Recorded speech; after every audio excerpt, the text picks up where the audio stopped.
ఈరోజు మనం చెప్పుకునే నీతి కథ చేప ప్రాణం. దేవాపురంలో గోవిందయ్య అనే వ్యక్తి ఉండేవాడు. ఒకరోజు ఉదయాన్నే నదిలో చేపలు పట్టడానికి బయల్దేరాడు. పడవలో కొద్ది దూరం ప్రయాణించాడో లేదో ఒక పెద్ద చేప ఎగిరి లోపల పడింది.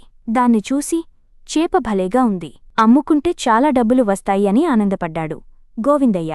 అప్పుడు ఆ చేప ఓ మొసలి తరుముతుంటే ప్రాణభయంతో తప్పించుకుని ఇటుగా వచ్చాను.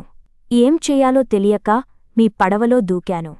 ఆ మొసలి ఇటువైపే వస్తోంది, నన్ను రక్షించండి అంది. ఆ మాటలు విన్న గోవిందయ్య, అమ్మో, మొసలి ఇటే వస్తోందా?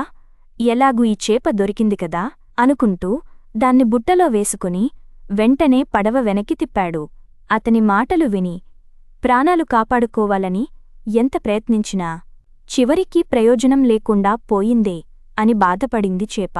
కాని గోవిందయ్య ఆ తిరుగు ప్రయాణంలో ఆలోచనలో పడ్డాడు. ఈ చేప పడవలో పడకపోయి ఉంటే నేను అదే దారిలో ముందుకు వెళ్లేవాడిని. అప్పుడు ఆ మొసలికి ఆహారమయ్యేవాడిని. నా ప్రాణాలు రక్షించిన దీన్ని నా స్వార్థానికి ఉపయోగించుకోవడం సరైంది కాదు అని మనసులోనే అనుకున్నాడు. వెంటనే ఆ చేపకు కృతజ్ఞతలు చెప్పి నదిలో వదిలేశాడు.